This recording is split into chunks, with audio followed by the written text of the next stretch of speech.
The arguments around the controversy of legalizing or decriminalizing prostitution spark continuous debate in South Africa and around the world. After they decriminalised prostitution in Australia, they find now that they've got a legal and an illegal sex industry. But the illegal sex industry is 4 times larger than the legal.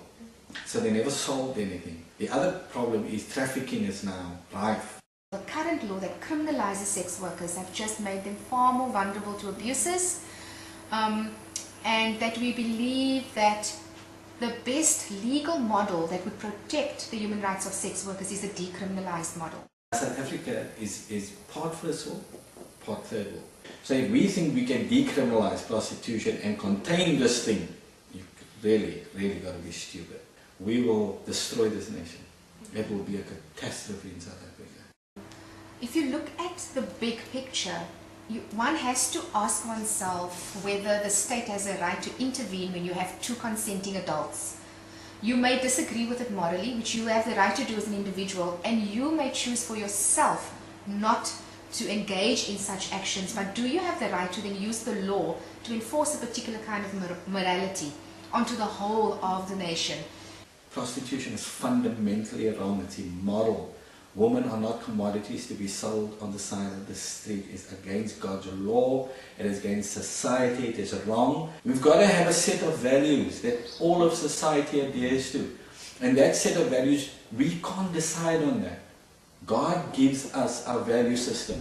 We understand that we live in a place where it's possible for different opinions to coexist. That's what a democracy is about. What we disagree with is that one group of people can use their opinion to have a certain set of laws that then governs the whole country. And so I think it's fine for Errol Naidu and all these other people attached to that group of people to disagree with us. They have a right to disagree with us. But not to make these really ridiculous statements are completely inappropriate. Swed's main thing is promoting a lie. They get overseas funding to spread the lie that if you decriminalize prostitution, it's going to help the woman. Basically, that's the argument. But all the evidence show that that is not true. So we don't know what their agenda is. It just doesn't make sense. So who are they working for? Who are they representing? It's not the woman, because the woman is not benefiting. We know that. It's like, it's the same. If like, every wife, wherever around the world, is the same like a prostitute.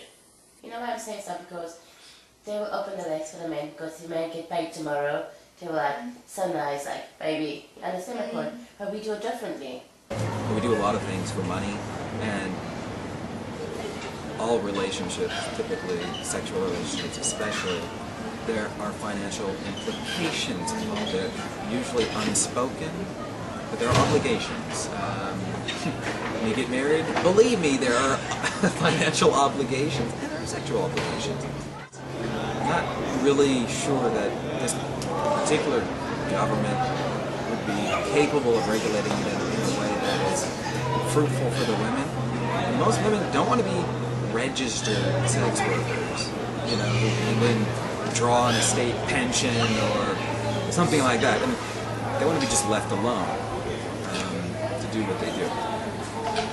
If we want to assist people to not have to choose sex work, then that is where we need to focus our energies. It's a developmental question, not a question of criminality. Most of us come in without any knowledge of prostitution. We come in with a moral perspective about the way people should treat each other, about the way sex should be between partners, about the way women should be valued in society. We come in with those notions, and prostitution challenges a lot of that. Before the 2010 Soccer World Cup, there was much hype around the talk of temporarily legalizing prostitution. First from former police chief Jackie Selebi, he was supported by ANC parliamentarian George Lekgetho, who suggested that it would prevent rape as men would have more access to women, a statement sparking outrage. There were also estimates that 40,000 women would be trafficked into South Africa for the sale of sex. We did some research before the World Cup, during the World Cup and post the World Cup, and we're looking at pulling that research together From this, just the preliminary result, it would seem that that was all a load of BS. In fact, there were not 40,000 women that came into South Africa. And also, it doesn't seem as if sex workers made any more money than anybody else. Sorry to say, it's just my cap for myself. I didn't make money actually because Iran is on the World Cup. Because of the extensive law enforcement over that period of time, the sex industry was closed down, was shut down, and it proves one thing: when law enforcement clamps down on the sex industry, you close it down. The World Cup proved that. Literally, they have found zero women trafficked. Like they asked the Justice Minister, so how many women were trafficked, or how many people were trafficked for the sale of sex here? None that we know of. Yeah, and then they said, well, that's because of the great police work. Like, no, it's not, because we have an assumption about male sex drive that may not fit the World Cup. We also don't understand the local sexual economy. The World Cup was pretty meaningless for them in terms of work, but you can think why. South Africa has a reputation, and well, has the highest rate of AIDS infection in the world, and it's synonymous with AIDS in the minds of so many foreigners. So most soccer fans, they weren't coming here for sex. So we have an idea of, oh, soccer fans are soccer hooligans and they just out for sex because they're guys. Not really, they're out for soccer.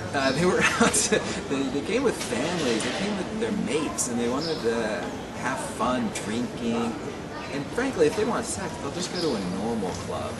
And they'll try their luck with a local girl who's not actually out for paid sex.